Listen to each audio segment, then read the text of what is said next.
Bien, muy buenos días con todos. Es un gusto tenerlos a través de esta vía para poder compartir con ustedes el trabajo que viene desarrollando nuestro profesor de nuestra carrera de Ingeniería en Computación, el profesor Enrique Peláez. Él ha desarrollado un trabajo y viene trabajando a través de diferentes temas de investigación. Eh, y vamos a ver el día de hoy qué es lo que está haciendo con respecto a alguna iniciativa con respecto al tema del coronavirus. ¿Okay? El profesor Peláez, en conjunto con algunos estudiantes e investigadores del área, está desarrollando un modelo basado en aprendizaje profundo para detectar la enfermedad del coronavirus a partir de imágenes de rayos X del tórax. Como ustedes saben, hoy en día, sí, de acuerdo a la pandemia, estamos viviendo una situación muy anormal con respecto a el tema de fallecidos y enfermos, ¿no? Y una de las técnicas más usuales para poder detectar el COVID en nuestros cuerpos es el tema del análisis de las imágenes de rayos X. Hoy en día, el doctor Peláez va a hacer una explicación sobre su avance de investigación con respecto a este tema, utilizando técnicas de inteligencia artificial para el manejo de estas imágenes de rayos X. Con esta pequeña introducción, quiero agradecer a cada uno de los participantes por estar aquí presentes y le doy paso al doctor Peláez. Adelante, doctor Peláez. Muy bien, muchas gracias, José Luis, por la introducción. Efectivamente, este es un trabajo que continúa en desarrollo, así que el día de hoy me gustaría compartir el estado en el que estuvo hasta que esta publicación salió, ¿no? Que estoy hablando del año anterior, más o menos en el mes de mayo, y por lo tanto seguimos empujando los límites de estos desempeños que tienen estos modelos, un trabajo que lo he venido desempeñando con Francis Loaiza en esta ocasión, que es el que voy a presentar el día de hoy, pero también con Washington Cárdenas en la ESPOL. Muy bien, entonces, por favor, siéntase en libertad de interrumpir. No tengo problema en que interrumpan para hacer preguntas, ¿no? Quizás esperar hasta el final se puede ir el momento y perdemos el ímpetu y la emoción de la pregunta, digamos. Muy bien, entonces, me gustaría entonces cubrir básicamente con ustedes las intuiciones del por qué analizar imágenes, sin por qué no continuar con estos procesos de testing con PCR y otros mecanismos. ¿Por qué el tema de las imágenes? ¿No? Básicamente, la motivación detrás del por qué este trabajo. Luego, me gustaría compartir con ustedes el modelo basado en estas redes convolucionales y quizás también hacer como una breve introducción del por qué son interesantes de observar y de utilizar en este tipo de análisis. Es importante el tema de los datos, así que también, por favor, siéntase en libertad de preguntar sobre el tema del origen y demás, pero vamos a compartir entonces cuál fue nuestras fuentes al inicio, y estoy hablando marzo-abril del año pasado, cuál fue entonces la motivación detrás, algunos resultados y la discusión detrás de esto y mis conclusiones. Muy bien, entonces la pregunta es, ¿por qué analizar imágenes para detectar el COVID-19? Bueno, quizás la principal razón es que los médicos, los radiólogos, utilizan imágenes para rastrear patrones y marcadores de enfermedades. Y estos conocimientos están ya capturados, que es una de las cosas más importantes cuando hablamos de Machine Learning y cuando hablamos de aprendizaje autónomo de las máquinas. Este conocimiento capturado en los diagnósticos asociados a las imágenes de los pacientes que tienen diagnóstico positivo a una enfermedad es algo fundamental en estos procesos. Por otro lado, las técnicas de aprendizaje autónomo aprenden a reconocer patrones a partir de imágenes que contienen un label, que contienen una etiqueta o que contienen una clase asociada a ese patrón, ¿no? A ese patrón asociado, por ejemplo, a la enfermedad que provoca el coronavirus. Por supuesto, este proceso autónomo no sería posible sin imágenes de rayos X que contienen el conocimiento de estos radiólogos capturados en el análisis de imágenes durante su proceso de diagnóstico. que a veces se conoce como el modelo de referencia o a veces lo llaman el ground truth, en donde existe el proceso de identificación, la zona o el segmento de la imagen donde se encuentra ese patrón que identifica a la enfermedad, en este caso la neumonía que provoca el coronavirus. Por lo tanto, para nosotros fue como una decisión natural el poder aplicar estas técnicas y poder rastrear de estas imágenes estos patrones. Ahora, es importante aclarar que todas las imágenes fueron anonimizadas, pues no contienen datos de ningún paciente o que los identifique. Y cuando normalmente en las placas de rayos X, ¿no?, que generalmente vienen impresos algunos datos del paciente, hemos utilizado algunas técnicas para eliminar esa información, ¿no? Hemos hecho una selección bastante importante y selectiva en términos de identificar qué es viable o no en la utilización de estas imágenes en el proceso. Ahora, cuando iniciamos la investigación, cuando a inicios, y estoy hablando de marzo, abril del año anterior, las imágenes eran bien escasas.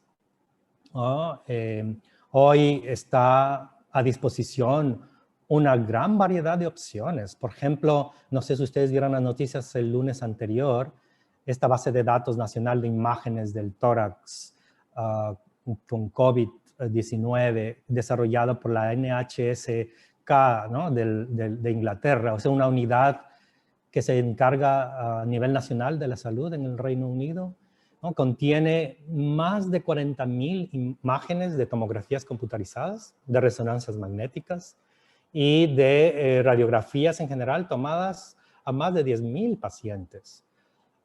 Esto es importante porque en el momento en que empezamos nuestra investigación, la cantidad de imágenes era bastante escasa y a nivel local pues era muy difícil poderlas conseguir por varias razones, ¿no? Todos los médicos, radiólogos y demás estaban abrumados con tareas, ¿no? Había todo el tema del sigilo y todo el tema de la desconfianza en estos procesos en general. Tuvimos la fortuna de encontrar varias de estas imágenes y las voy a comentar en un minuto. Entonces, nuestro interés fue, y continúa siendo, de hecho, comprender las primeras etapas de la enfermedad, ¿no?, a través de los patrones identificados en las imágenes y poder apoyar a los métodos de diagnóstico, ¿no?, antes de que cambie quizás el curso de la enfermedad y potencialmente salvar vidas. Reconocemos que a inicios del 2020, inclusive las técnicas de inteligencia artificial asociadas con este tipo de diagnóstico empezaban a florecer. De hecho, mucha de la motivación nuestra fue el hecho de que estas técnicas tenían resultados formidables en el reconocimiento de patrones complejos, en análisis de tomografías del cerebro, por ejemplo. Habíamos venido trabajando en el análisis de enfermedades como el Parkinson o como el tema de la diabetes en el cerebro o cosas relacionadas con las lesiones de materia blanca en el cerebro. Por lo tanto, decíamos, es como un paso natural poder resincronizar nuestros modelos, ¿no?, calibrando cierto tipo de parámetros, reconfigurando quizás algunas de estas características que tienen, que ya se las voy a mostrar en el modelo, que permitan entonces analizar este tipo de imágenes. Si ustedes recuerdan, a inicios del 2020, la respuesta a la creciente tasa de contagios y muertes por coronavirus reveló realmente deficiencias fundamentales en los sistemas de salud, ¿no?, de la salud pública en general en el mundo, en particular en Ecuador. El impacto en Ecuador, en particular en Guayaquil, si ustedes recuerdan, representó una tasa de mortalidad, una de las más altas en la región, que alcanzó el 2.7%, de hecho, 7.2%, perdón, por ciento, según lo que publicó el Ministerio de Salud Pública en el 10 de mayo del 2020. Esta situación, que fue abrumadora, también fue reportada en casi todos los países del mundo, ¿no?, lo cual aumentó el interés, sin duda, por desarrollar sistemas que permitan detectar de manera fácil, autónoma, rápida, basada en técnicas de inteligencia artificial. de manera que ayuden a reducir las filas de espera de las personas que están por hacerse la prueba, así como el tiempo de espera por los resultados. Entonces, estas tecnologías son precisas, diría yo, son entrenables a partir de imágenes, lo cual es importante porque dependiendo del tipo de configuraciones, dependiendo del tipo de arquitecturas que uno pueda diseñar, esta podría convertirse en una respuesta oportuna a este tipo de problemas. Aunque la Organización Mundial de la Salud, ¿no?, recomienda la realización de pruebas PCR como una técnica eficaz para el diagnóstico del COVID, sin embargo, se han planteado preocupaciones importantes, como la obtención de los resultados falsos positivos y falsos negativos, o como un proceso que es costoso, ¿no?, en particular en países en proceso de desarrollo como el nuestro y en la región. Ahora, las investigaciones recientes sugieren que las imágenes de radiología del tórax, como tomografías computarizadas, por ejemplo, los rayos X, como en nuestro caso, pueden ser tan sensibles como las técnicas de PCR. Y el enfoque de la inteligencia artificial puede, sin duda, ser útil para superar algunas de las limitaciones que el tema del PCR puede contener, digamos. Como, por ejemplo, no sé, el acceso a los kits de pruebas PCR. Recuerden que al inicio esto era un reto para el país, igual como lo es ahora con el tema de las vacunas. Los costos de la prueba, ¿no?, asociados por el equipo que se debe utilizar, por el personal especializado que debe hacer la prueba, la toma y demás, y el tiempo de espera en los resultados, ¿no?, que ahora vemos que es como algo cotidiano, pero a inicios esto era una cosa surreal. Durante esta pandemia se han propuesto diversas técnicas de análisis de imágenes, en particular de imágenes de radiología, para clasificar, y clasificación de distintos tipos, no solamente con diagnóstico positivo o negativo, sino múltiple o multiclase o multidiagnóstico, usando redes neuronales de distintos tipos y arquitecturas, ¿no?, desde técnicas tipo shallow, como se denominan en inteligencia artificial y en machine learning, estas técnicas que están basadas en análisis estadístico, por ejemplo, o modelos como las support vector machines o las redes de perceptrones de múltiple nivel, que son como de baja profundidad o tipo shallow, como se las denomina, o estas otras redes que son más profundas, como las redes convolucionales a las que me voy a referir en un minuto. Y estas clasificaciones basadas en estas arquitecturas, existen unas propuestas extraordinarias en la actualidad, basadas en las redes residuales o las ResNets, ¿no?, que permiten segmentar lesiones, las lesiones identificadas dentro de los pulmones, por ejemplo, y predecir la clasificación de la enfermedad de una manera más precisa, ¿no?, como en el caso de la neumonía provocada por el SARS, por el virus del coronavirus. Muy bien, entonces, cuando hacemos digamos, el proceso de diseño, uno siempre tiene que tomar la decisión de por cuál modelo se ajusta más a las características de la enfermedad, conociendo que las imágenes tienen patrones complejos. Entonces, la decisión fue, bueno, dadas los resultados recientes con el tema de las redes convolucionales, las redes neuronales convolucionales o CNNs, como se las conocen, fue como una decisión natural, ¿no? Entonces, estas redes, para su conocimiento, son una categoría particular de redes neuronales como la imagen que tengo aquí, ¿no? Es una red neuronal artificial conocida como MLP, que viene de una red de múltiples niveles de perceptrones. Cada una de estas unidades constituyen unidades de procesamiento, neuronas o perceptrones, que son las que hacen el trabajo al final. Son como clasificadores individuales, ¿no?, que lo que reconocen o lo máximo que pueden reconocer de manera individual es una línea, es decir, hacen una especie de clasificación binaria, de tal manera que si yo las puedo combinar en varias capas, combinando de distinta naturaleza por la arquitectura que tienen, Si yo puedo entonces conectar múltiples de estas unidades, entonces puedo llegar a tener un resultado interesante por el tipo de patrón que pueden estas distintas líneas reconocer en el proceso. Esta es la base de las redes convolucionales, ¿no? Las redes convolucionales es un modelo o un tipo de red neuronal que fue propuesta en los años 80. No es reciente.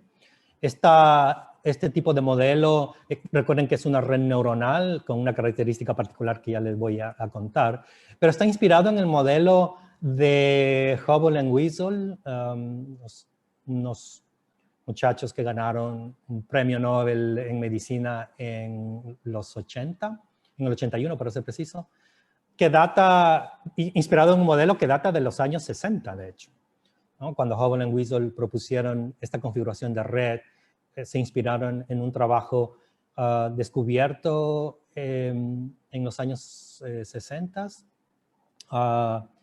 donde estaba basado básicamente en el estudio de cómo era el comportamiento de la corteza visual de los mamíferos, de los gatos en particular, de tal manera que este modelo de Hubble and Weasel notaron que las neuronas, por ejemplo, nuestras neuronas en nuestro cerebro, individualmente en la corteza visual de los gatos, cuando se hizo ese estudio, se activaban cuando se estimulaban con ciertos patrones simples y específicos en su campo visual. De tal manera que en la medida en que estos patrones iban tomando complejidad, habían otras regiones del cerebro, de la corteza visual, que se activaban. Esto inspiró entonces al modelo de Hubble and Weasel, que después fue, y en la actualidad es el que utilizamos, refinado de una manera muy interesante por Fukushima, de tal manera que la propuesta fue utilizar una especie de patrón tipo sándwich, en donde lo que vemos son estas capas simples que en este estudio de Hubble and Weasel detectaban características simples en los patrones de las imágenes que mostraban al gato, y unas secciones del cerebro que lo que hacían era refinar aquellos patrones que estas capas detectaban. Entonces, el modelo de las redes neuronales, inspirado en esas observaciones, tienen una configuración similar. Lo que tenemos, decía, es un tipo de patrón como un sándwich en donde yo tengo capas de neuronas simples que detectan estas características y patrones en las imágenes, y unas capas que lo que hacen es refinar aquello que utilizan estos filtros y estas cosas que hacen aquí, que me voy a referir en un minuto, para detectar esos patrones. De tal manera que esta refinación, que se conoce como el subsampling, o que se conoce como el pooling, o como se conoce como reducción de estas capas S, se conocen como las capas C, que son capas que lo que hacen una operación aritmética al final. Estas capas C, estas capas que están entre las capas S, como sándwich, no tienen neuronas, ¿no? Las neuronas, como la vimos en la red neuronal de mi ejemplo anterior, se encuentran en estas capas S. Y en esas capas S es en donde ocurre la detección de estos parámetros. Es en donde se da el proceso de aprendizaje con las imágenes que se muestran en la entrada. Entonces, como estas configuraciones de red y las redes convolucionales, de hecho, lo que hacen es, basados en esta inspiración, mirar regiones específicas de tu imagen. Si es que esta es la imagen que yo quiero reconocer, entonces estas capas S lo que hacen es, a través de un conjunto de neuronas, ¿no?, peinar la imagen de izquierda a derecha, de arriba a abajo, digamos, con unos filtros que se conocen como kernels, como unas ventanitas sobre las cuales voy a observar aquellos patrones que más resaltan en la imagen y que corresponden a un label, a una etiqueta, como por ejemplo el diagnóstico de una enfermedad. De tal manera que en ese proceso de mostrar imágenes en el modelo, estos extraen la complejidad de estos patrones. Entonces, cuando hablamos y cuando nos referimos a imágenes del tipo de rayos X, que es el tipo de imagen que vamos a analizar con nuestros modelos, lo que los radiólogos ven es completamente diferente a lo que las máquinas ven. ¿no? Sin embargo, a partir de estos modelos podemos ser tan precisos como el ojo y a veces más preciso que el ojo humano. Entonces, a partir de estas matrices de números, que es lo que las máquinas ven, ¿no? Cuando hablamos de imágenes tipo grises, como la que vemos en esta radiografía del tórax, lo que vemos son valores de 0 a 255, que son esta representación de los grises en estos formatos, digamos, de análisis de imágenes. Pueden haber a colores y por lo tanto estas matrices tienen 3 dimensiones, ya no es solamente 2 dimensiones. Eso quiere decir que estas imágenes tienen profundidad y las redes CNN también están capacitadas para entonces poder entender esa profundidad en las imágenes, ¿no? No solamente aquellas que están representadas como grises. Sin embargo, nuestra investigación se concentró en explotar aquellas características que las imágenes en grises contienen, como por ejemplo la simplicidad de la representación de estas matrices. Cuando vemos a partir de estas matrices, decía, de números, los modelos CNN entonces deben reconocer los patrones específicos relacionados con los labels o con las etiquetas del diagnóstico esperado durante el entrenamiento y la predicción. Cuando hablamos de entrenamiento, lo que se refiere es que en el proceso mostramos muchas imágenes de rayos X y la red lo que debe reconocer para cada una de estas imágenes con su correspondiente label, asociar el patrón que está escondido, si tú quieres, representado a través de este conjunto, esta matriz de números. Nuestro algoritmo compara las firmas visuales, ¿no?, del virus previamente observadas en las imágenes de rayos X con patrones detectados en las imágenes médicas de un paciente con diagnóstico positivo. Eso quiere decir que cuando el radiólogo hace esta segmentación y dice, aquí se encuentra una lesión que no es normal, que está asociada con algún tipo de anomalía, es ese label y es ese segmento lo que las redes neuronales necesitan para poder aprender y extraer esos patrones, de tal manera que a futuro, cuando uno le muestra una imagen similar de un paciente que no fue visto anteriormente, entonces puede reconocer la existencia de ese patrón con una precisión interesante. Entonces, estas redes se diseñan de manera que en sus primeras capas, si ustedes recuerdan la imagen de mi red neuronal artificial, no la CNN, sino la de manera general, recuerden que estas redes tienen capas y por lo tanto en las redes neuronales convolucionales una característica que tienen bien interesante y por qué la motivación detrás del uso de esta arquitectura en la detección de estas enfermedades es que en la medida en la que la profundidad aumenta, es decir, mientras más capas existen, más complejos son los patrones que pueden observar en la profundidad del modelo.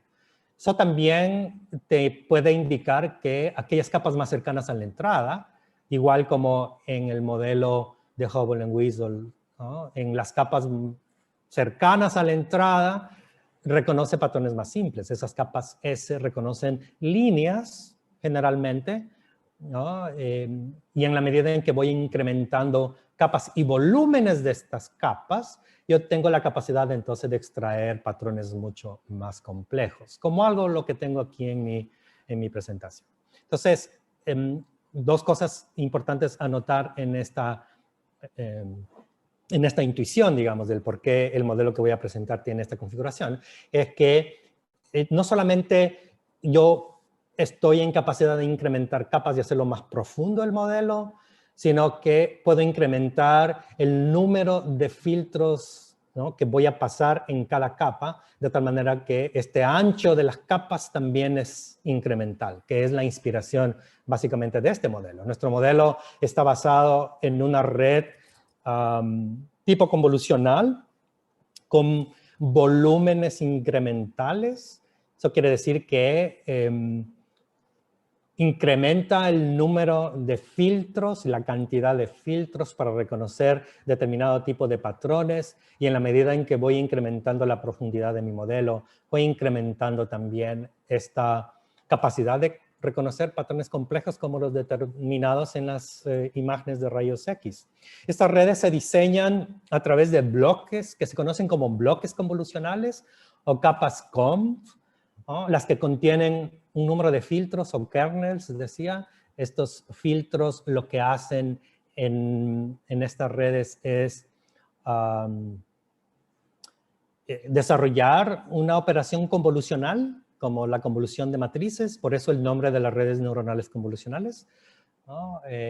Lo que hacen es, entonces, en el momento que paso estos filtros como unas ventanitas, ¿no? Que lo que hacen es observar dentro de las dimensiones de esta ventana cuáles son los patrones de la imagen más relevantes en esa ventana asociados con los filtros. Recuerden que las capas S y las capas S son estas capas convolucionales, son las que contienen las neuronas.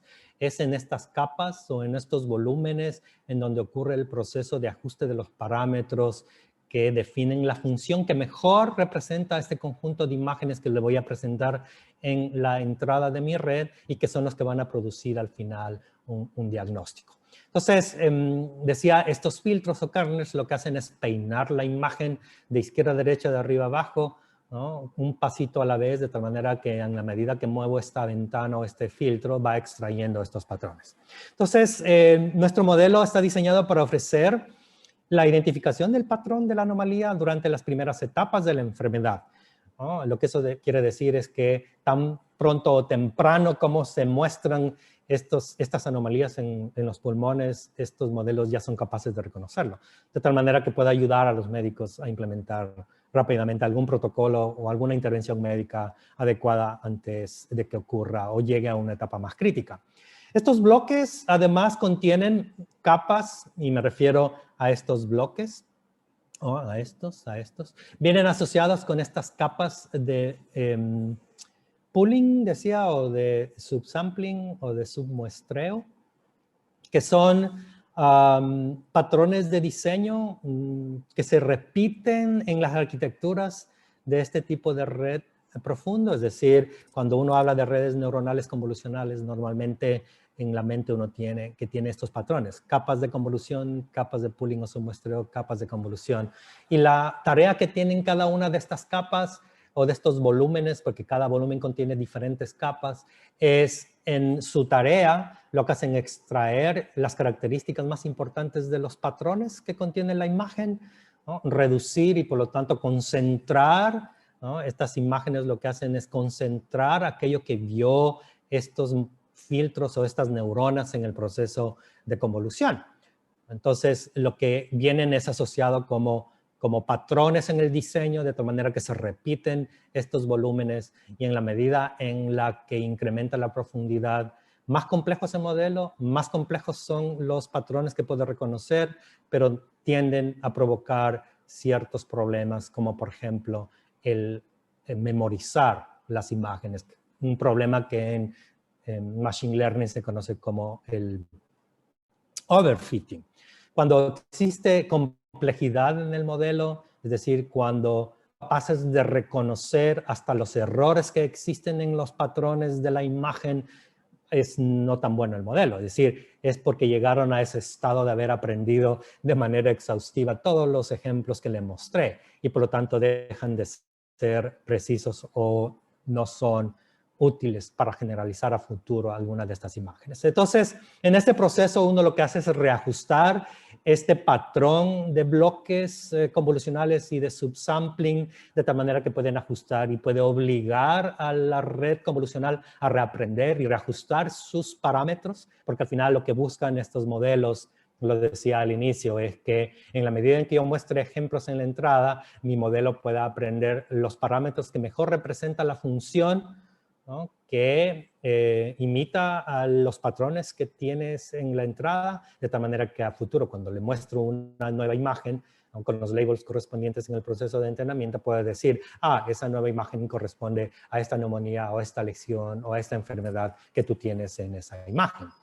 Las arquitecturas CNN, otra de las características y motivación quizás detrás, es que lo que hacen es estos procesos de multiplicación de matrices, es una operación de convolución, si ustedes recuerdan, ¿no? Es básicamente pasar un filtro y este es el tamaño del filtro que uno lo define y lo define de una manera explícita como un hiperparámetro en el modelo.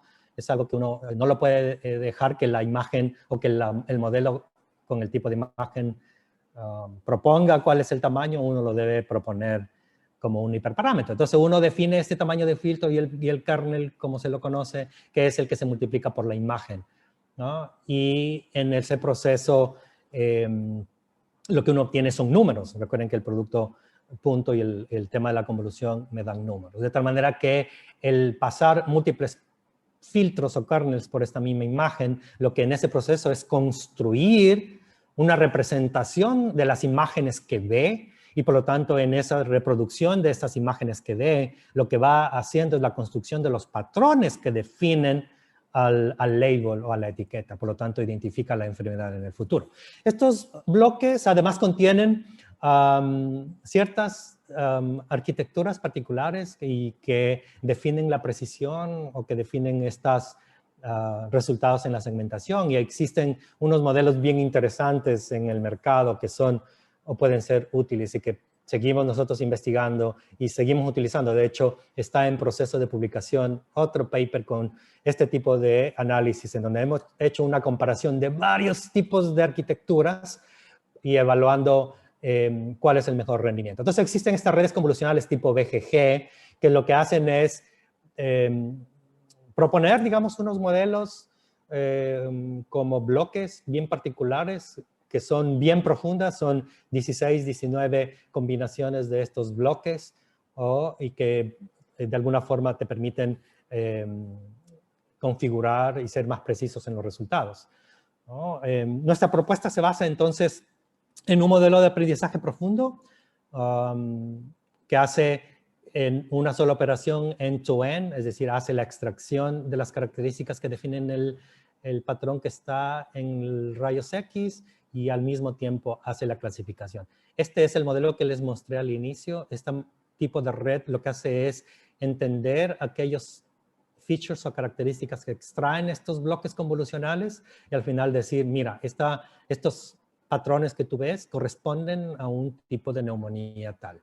Entonces hemos utilizado esta estructura de clasificación también. Entonces este modelo es end-to-end, es decir, le muestras la imagen y te dice cuál es el diagnóstico. No solamente te dice cuáles son las características más importantes, sino también te dice el diagnóstico es tal. Este modelo tiene una arquitectura con bloques, decía, que hacen extracción a partir de estas imágenes, y las imágenes pueden ser de cualquier naturaleza, excepto bitmaps. Puede tener cualquier formato, el modelo se encarga de entenderlo, de reprocesar quizás algunas de estas dimensiones por el tema de los tamaños de las imágenes, por la resolución, por el tipo de equipo que fue utilizado para extraer estos rayos X y cómo fue guardado. ¿No? Puede ser formato JPG, JPG, PNG, ¿no?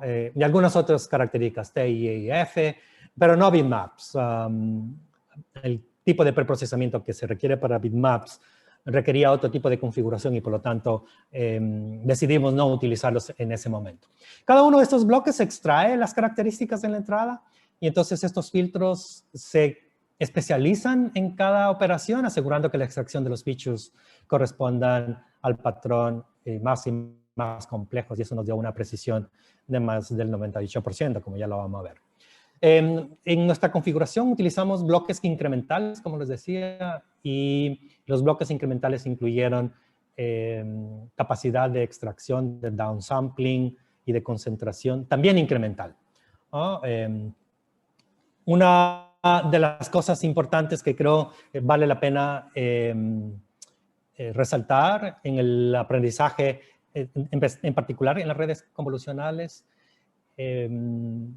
ocurre a través, como en cualquier red neuronal, a través de la estrategia de propagación hacia atrás, o backpropagation, o propagación del error desde la salida hacia la entrada. Los procesos de aprendizaje en las redes neuronales en particular ocurren en dos modos: de cálculo de la precisión que tú tienes cuando muestras una imagen en la entrada de la red. Cuando muestras esa imagen, lo que hace la red es calcular la salida, y la salida significa determinar cuán cercano estoy o lejano del label o de la etiqueta que espera. Es decir, si yo le muestro una imagen de rayos X, La idea es que a la salida me diga cuán cercano estoy de la neumonía o de la enfermedad que provoca el coronavirus y de alguna forma medirlo, ¿no? Esa métrica que se extrae a través de alguna función que se conoce como la función de diversidad.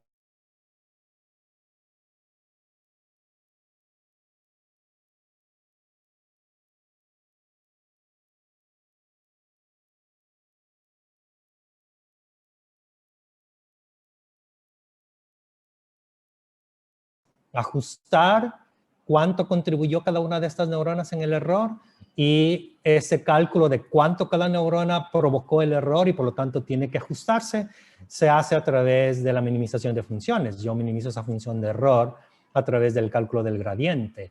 Y hay un mecanismo que se conoce el gradiente descendiente, que lo que hace es, en las redes neuronales en general y en particular en las redes CNN, es determinar el mínimo de una función, ¿no? De tal manera que en ese mínimo lo que queremos es observar el menor cantidad de error, ¿no? Cercano a ese mínimo de esa función que se supone representa las imágenes que tenemos en la entrada, ¿no? Como el acumulado de las imágenes en la entrada. Entonces, existe un proceso forward que se llama, en lo que hace es, se muestra la imagen y calcula el error. Ese error se propaga de regreso de tal manera que en las capas S donde existen esos parámetros o los filtros o los kernels es en donde se hacen los ajustes y ese ajuste se hace a través del cálculo del gradiente. Luego, una vez que hago el cálculo del error, eso se propaga hacia atrás y en ese proceso se ajustan los modelos. Muy bien, entonces nuestro modelo, y esta es nuestra propuesta, lo que hace es, basado en esta inspiración, decía, de los modelos incrementales desde la entrada hacia la salida, lo que hace es simplemente utilizar filtros y en nuestro modelo los filtros son de forma incremental, 32 filtros al inicio, y hemos hecho una calibración de nuestro modelo para que mantenga y preserve durante estos 32 o dos bloques de 32 filtros el tamaño de la imagen de la entrada. Esta entrada sin duda fue reprocesada para ajustar, decía, no solamente el tema del formato de la imagen de entrada, sino el tamaño y demás. Entonces hemos utilizado 32, luego 64 con una capa de submuestreo y lo que hace es reducir 20% las imágenes en la entrada, luego 30%, luego 40%. Y en el tema de los filtros y los kernels de manera incremental. Recuerden que en la medida en que yo me aproximo a la salida, estos filtros reconocen patrones más complejos y por eso de la forma incremental.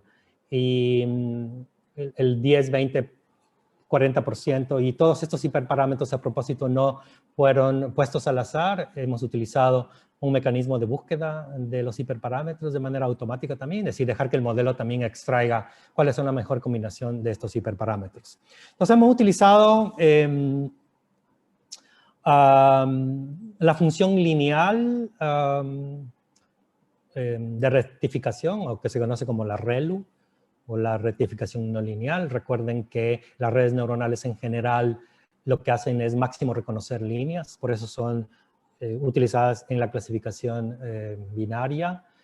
Y ReLU lo que hace además es una función de activación utilizada en el umbral de cada capa de convolución, también en la MLP, que lo que hace es simplemente concentrarse en aquellos píxeles positivos, porque recuerden que no existen píxeles negativos.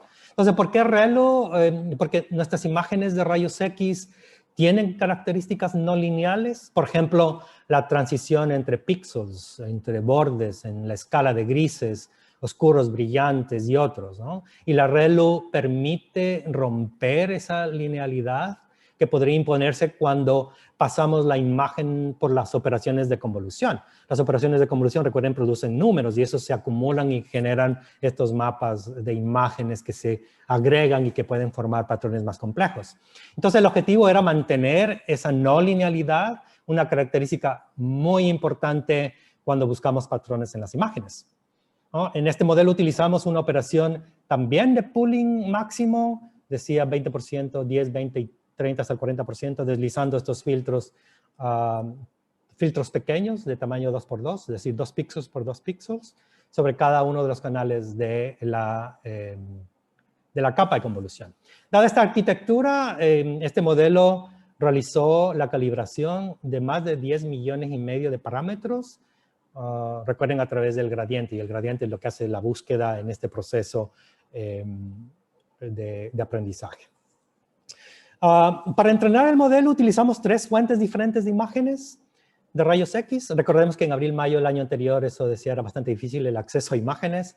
Utilizamos 310 de una base de datos de imágenes desarrollada por Joseph Paul Cohen, que es famosa y era como una fuente importante de información en aquella época, y era importante porque se actualizaba constantemente con imágenes, ¿no? De un día para otro había una cantidad importante adicional de imágenes con diagnóstico positivo, o imágenes con diagnóstico positivo y negativo, digamos.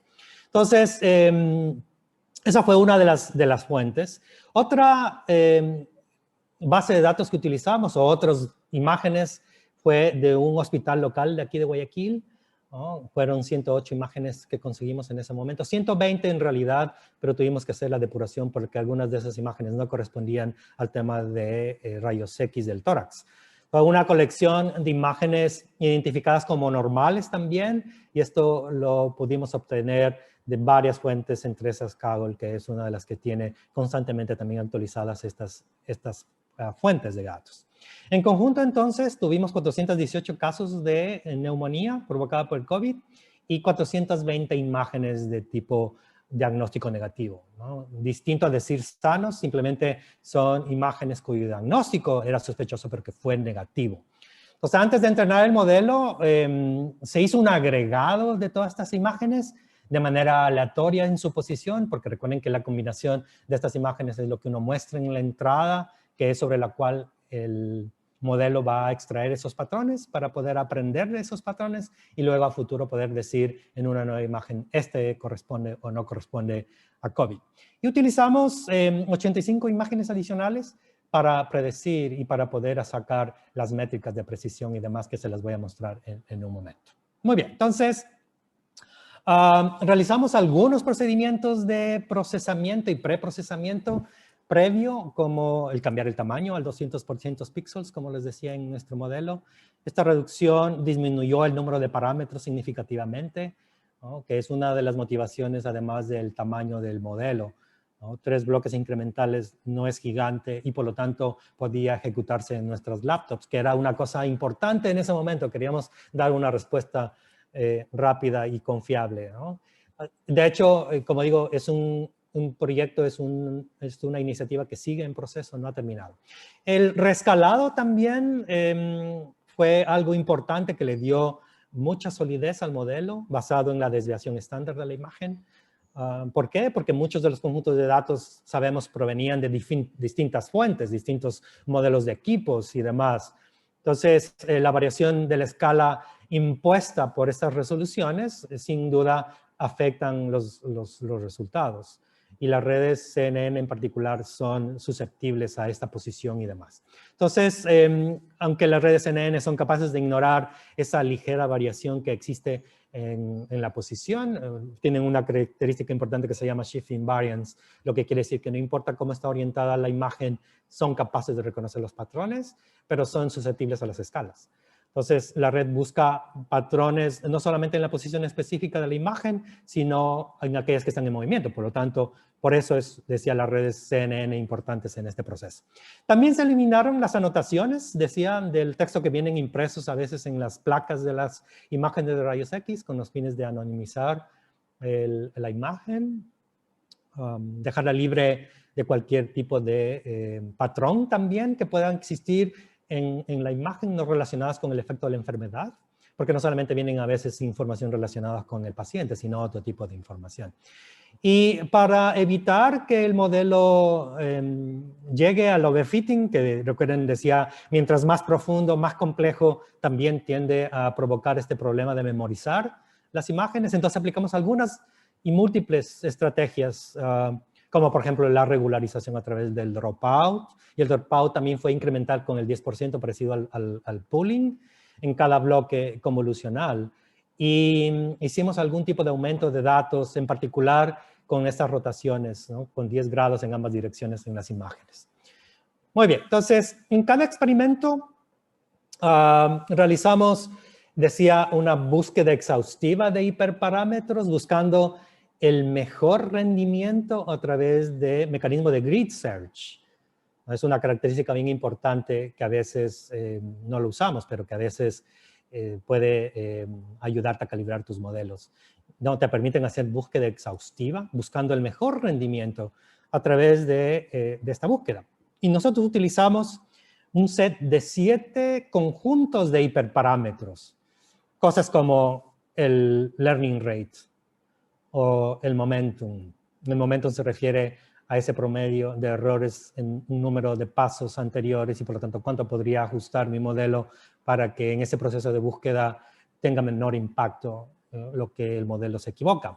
O el tamaño del conjunto de datos que debería mostrarle en cada calibración del error, cosa que se conoce como el tamaño del batch. También fue un hiperparámetro que fue buscado en el proceso. No fue un número sacado del aire y puesto, sino simplemente hicimos una búsqueda exhaustiva con la combinación, decía, de 7 conjuntos de parámetros. Entonces decía, las épocas también, ¿no? Los optimizadores utilizados en minimizar la función. Entonces ahí se hizo la búsqueda a través del gradiente descendiente estocástico, el room mean square también, AdaGrad, AdaDelta, Adam, AdaMax, NADAM, y algunos procesos de inicialización de pesos también, ¿no? Probamos el de tipo uniforme, el de tipo aleatorio controlado. De hecho, en la búsqueda de la minimización de la función, el gradiente descendiente estocástico fue el que mejor desempeño utilizó y por eso es el que utilizamos en el paper. Adam fue también el que mejor desempeño tuvo. En temas de la inicialización de pesos, la generación aleatoria y controlada fue el que mejor desempeño obtuvo, pero utilizamos algunos otros mecanismos como el de tipo normal, el de tipo Javier normal, Javier uniforme, He también, pero el aleatorio fue el que mejor desempeño. Algunas funciones de activación, de hecho, ReLU tenía una justificación importante, pero hicimos también prueba con TANH, que en lugar de hacer clasificación entre 0,1, esto extiende el rango de labels entre -1 y 1. Es decir, también se hizo una especie de reescalamiento en la salida a través de TANH o el tangencial hiperbólico.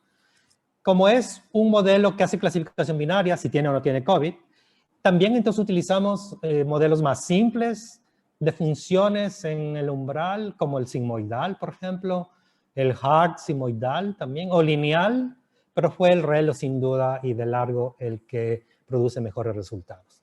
También en el tema del dropout, recuerden que el dropout decía utilizamos para tratar de eliminar el overfitting, entonces también lo probamos con 10, 20, 40, ¿no? Y 10% de dropout de manera incremental fue el que mejor resultados.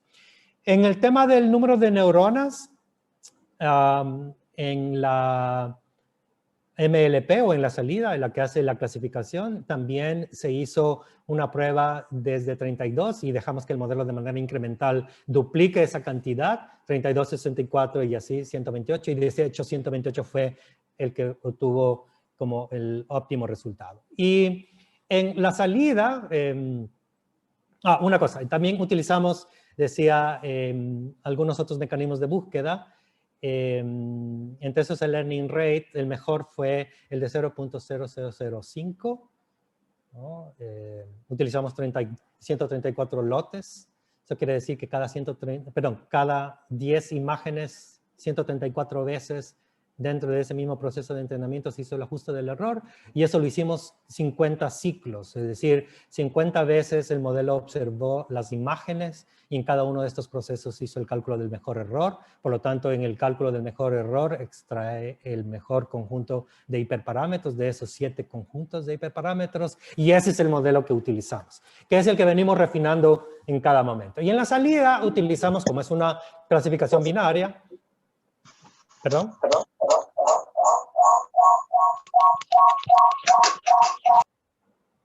Ok, y como tenemos en la salida una clasificación binaria, decía, lo que hemos utilizado es este mecanismo de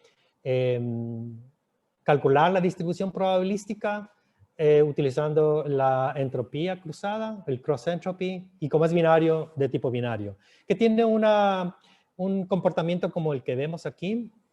Es decir, lo que hace este proceso de clasificación, digamos, aquí está el secreto de la salida, del diagnóstico, para cada caso positivo, y eso quiere decir para cada y igual 1 como COVID, agrega el logaritmo de la probabilidad de que esa enfermedad está presente en la imagen, ¿no? Esto es la probabilidad logarítmica de que sea COVID. Y en el caso negativo, agrega el logaritmo menos 1 a la probabilidad de que es positivo, es decir, la probabilidad logarítmica de que sea negativo cuando y igual 0 para cada caso COVID. Y eso nos da entonces una distribución probabilística en la salida, de tal manera que, como es binario, te dice en el umbral, y en el umbral a propósito hemos utilizado no 0.5, digamos, sino 0.7 para darle mayor precisión. Eso da mayor confianza a veces, pero es bastante restrictivo el modelo. Entonces, cuando veamos brevemente más adelante el tema de las matrices de confusión, nos damos cuenta de la precisión que tiene. Entonces, nuestro modelo basado en esta red profunda logró un 98.5%, decían, para la tasa de error en general, clasificando dos clases que generalmente se consideran como 0.5 más o menos, y dependiendo de esto, esta distribución. Pero decíamos en esta calibración lo hemos hecho un poco más restrictivo. El modelo se evaluó mediante procedimiento de validación cruzada con 17 false, es decir, 17 veces. Por lo tanto, los experimentos se repitieron 17 veces y se entrenó para realizar clasificación con COVID o no COVID. ¿No? Si miramos, esto tuvo una duración de 38 minutos más o menos, el proceso de entrenar, y en el modelo lo que tú tienes a la salida es la imagen con su correspondiente label. Entonces, como vemos, existe una precisión interesante, ¿no? Decía del 98.2% en general, y como vemos, un aumento significativo en los valores de pérdida al inicio, ¿no? Al inicio tenemos una cantidad importante de pérdida, pero en el proceso de entrenamiento vemos que también disminuye considerablemente después de aproximadamente 8 épocas de entrenamiento. Es decir, a partir de la 8ª época más o menos se empieza a mejorar el rendimiento y por lo tanto el error también mejoró significativamente. La pérdida mejora por estos procesos que decía de dropping. Y cuando hablamos de dropout o dropping, lo que significa es que en el proceso de entrenamiento se desconectan algunas de estas unidades de procesamiento, estas neuronas, de tal manera que obligamos al modelo a resincronizarse. Eso significa que tiene que aprender, se lo obliga a ajustar los pesos, dado que desconectamos una unidad. Y por lo tanto, al desconectar una unidad, los pesos que contribuían a ese error ya no están. Y por lo tanto, tiene que volver a reajustar en esas conexiones, dado que ya no existe. Entonces, este proceso es bien importante en la salida, porque provoca el reajuste, y eso se ve en estos procesos, ¿no? Es decir, inmediatamente en la medida como avanza el proceso y estos mecanismos de dropout te permiten entonces sincronizar de una manera mejor el aprendizaje. Entonces, la matriz de confusión muestra las formas en que se confunde el modelo de clasificación. Cuando hace predicciones sobre observaciones, nos ayuda a medir el tipo de error, ¿no? que comete el modelo al clasificar una observación en dos clases, ¿no? En este caso. Esta matriz de confusión podemos ver que muestra el modelo logró una precisión del 98% aproximadamente al clasificar como 0 y 1, o COVID, no COVID, o normal, o como quieras llamarlo, cuando es no COVID. En cuanto a la precisión se refiere a cuando el modelo predice positivo, con qué frecuencia es correcta esa predicción. Es decir, cuando muestro una imagen que sí corresponde, ¿cuántas veces dices que sí corresponde? Entonces, esa métrica también fue importante, en nuestro caso, significativo, como el 98.8%. Esta puntuación del F1, que que dice es, muestra que tenemos bajo falsos positivos y bajo falsos negativos. Esto se identifica correctamente una neumonía potencialmente real del tipo producido por COVID-19. Eso es lo que dice esa puntuación. También hemos obtenido la sensibilidad y la especificidad del modelo, 97.6 y 98.8 respectivamente. Lo que se puede interpretar, lo que estos números, digamos, se pueden interpretar es que el modelo identifica correctamente al 97.6% de las personas con COVID positivo, es decir, verdaderos positivos.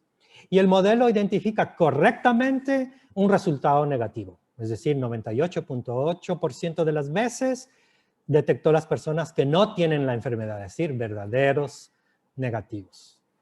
¿Ok? Entonces, como decía, es un proceso que sigue en mejora.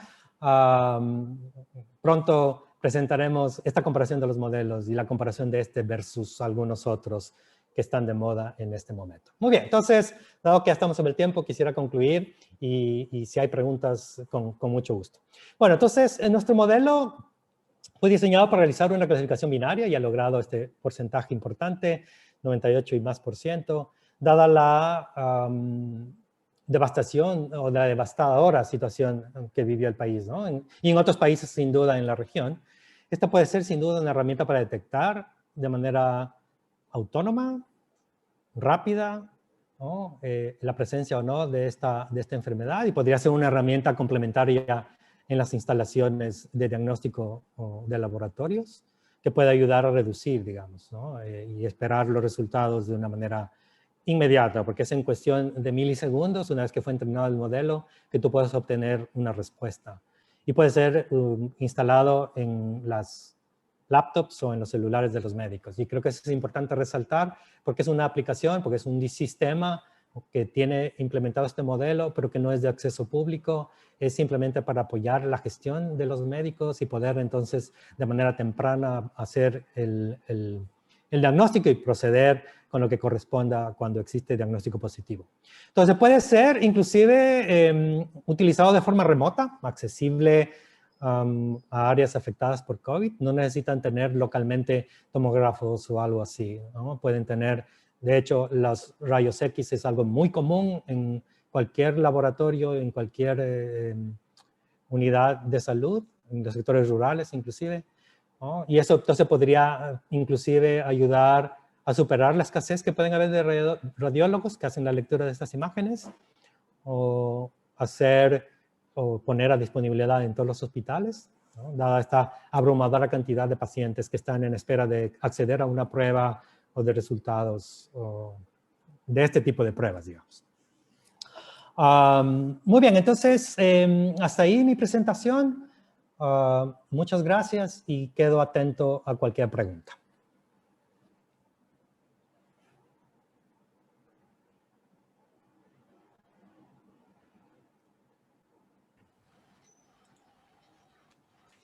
Hola Enrique, no sé si me permiten hacer una consulta. ¿Cómo estás? Muchas felicitaciones por tu presentación, excelente presentación, muy instructiva como siempre, pues es un gran agrado escucharte, las presentaciones que hacen, particularmente las disfruto mucho. Tengo una consulta aquí. Supuestamente el propósito es hacer un diagnóstico temprano de la enfermedad, ¿sí? Entonces, ¿cómo tú lograste, porque evidentemente cuando digamos, la placa de rayos X, ¿verdad? Para una persona que está ya con un grado, digamos, con un avance importante en la enfermedad, ¿sí? Va a ser como obvio saber que una persona ya tiene la enfermedad. ¿Cómo lograste o cómo hiciste la selección de las placas en las cuales a partir de ellas no se pueda inmediatamente saber si está enfermo o no? Ok, muy buena la pregunta.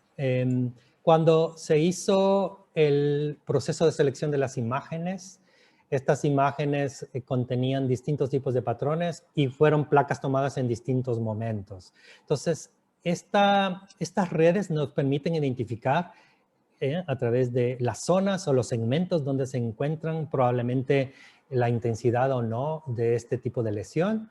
Y entonces en la selección de las imágenes tuvimos mucho cuidado de tener como ese espectro de aquellos que tenían confirmación, pero aquellos que tenían también como inicios de la enfermedad y que tenían una posibilidad de tener la enfermedad. Entonces, recuerda que mientras más imágenes le muestro a mi modelo, más preciso se convierte porque tiene la oportunidad de observar patrones. Entonces, patrones relacionados con COVID con una probabilidad tal entraron dentro del esquema de la clasificación. ¿No? Lo importante en el detectar de manera temprana es que hayamos tenido la posibilidad del modelo de mostrar imágenes de rayos X de aquellos pacientes que tenían ese comportamiento, de tal manera que el modelo aprendió ese tipo de patrones también. Y por eso decía que nuestro objetivo era ese, es decir, alguien con sospechas y que se tomó una imagen de rayos X del tórax pueda pasar por este modelo y decirle, sí, tienes una probabilidad tanto de que esta constituye un o no neumonía del tipo que provoca el coronavirus. ¿Sí, Juan? Muchísimas gracias, Enrique. Muy bien. ¿Alguien más? Enrique, tenemos una consulta en el chat de Roberto Jacome. Ok. Roberto Jacome indica cómo se puede hacer la búsqueda automática de los hiperparámetros. Ah, ya, muy bien, buena pregunta. Bueno, en algunos ambientes de programación, como por ejemplo Keras, y discúlpenme si hay un bias ahí, a mí me encanta mucho ese entorno de desarrollo.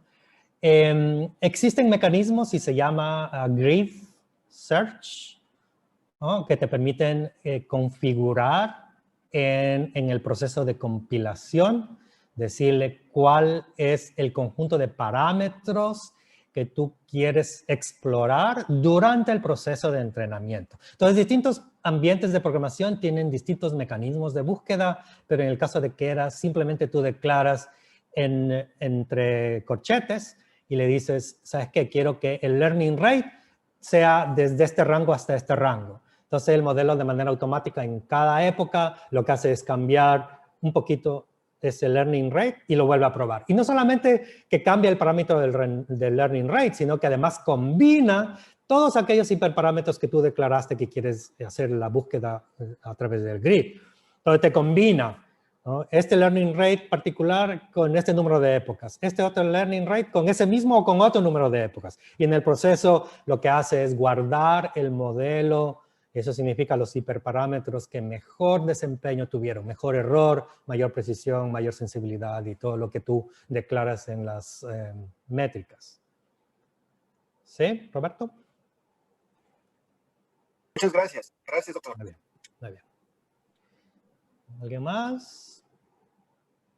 De hecho, esta búsqueda fue la que más tiempo consume en el proceso de diseño, ¿no? Pero el que más satisfacción te da, porque después tienes formas de calibrar de una manera más específica después de haber descubierto de manera gruesa cuáles son las mejores combinaciones, ¿no? Nosotros corrimos el modelo 50 épocas, aunque el modelo decía en 32, 40 se estabiliza, pero queríamos graficar y mirar, y efectivamente, ¿no? Después de la época 38 y qué sé yo, ya empieza a estabilizarse el modelo. Quiere decir, el error es bien chiquitito, cada vez que le mostramos una imagen más, ¿no? Ya se ajusta muy poquitito. Eso quiere decir que ya aprendió lo suficiente, ya la función que representa las imágenes que mostramos en el entrenamiento tiene los parámetros ajustados a todas esas combinaciones de parámetros que se pueden dar en la entrada. Por lo tanto, eso te da la sensibilidad alta, ¿no? La especificidad alta también. Sí, se equivoca menos con los positivos, se equivoca menos con los negativos. ¿Ok? ¿Algo más? Muy bien, ya son las 12 y algo más, nos hemos pasado un poco la hora. Muchas gracias, quedo a las órdenes. Cualquier pregunta la pueden hacer por correo electrónico y demás. Muy bien, muchas gracias. Listo, agradecemos al doctor Peláez por su presentación el día de hoy. Hacemos la invitación a los participantes del día de hoy a activar sus cámaras. Vamos a realizar una captura de los asistentes del día de hoy.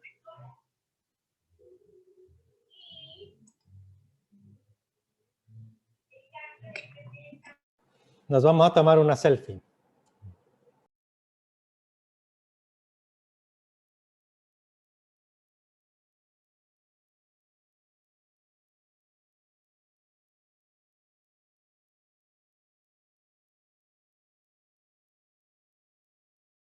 Ok, listo. Estamos viendo cómo de a poco se van uniendo las personas para realizar la captura de pantalla grupal.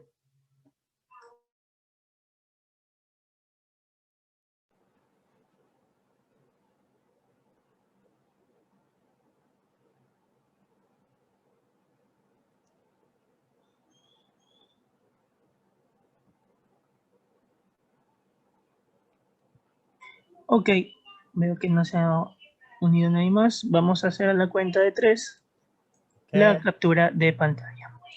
Ok. 1, 2 y 3. Listo, muchísimas gracias al doctor Peláez y a todos los asistentes de la charla FIEC del día de hoy. Hola Federico, a los años que te veo.